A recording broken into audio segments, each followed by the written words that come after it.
கஷ்டப்படும் போது நமக்கு உதவுவாரில்லை, கடன்பட்ட போது அதை தீர்ப்பவரில்லை.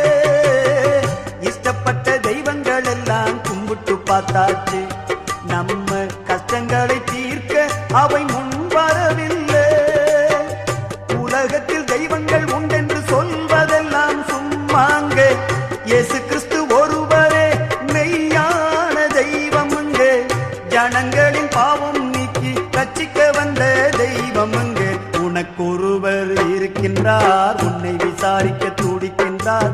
உன்னையும் என்னையும் இயேசு நேசிக்கிறார், உன்னை உள்ள கைகளில் வரைந்திருக்கிறார். உனக்கொருவர் இருக்கின்றார், உன்னை விசாரிக்க துடிக்கின்றார்.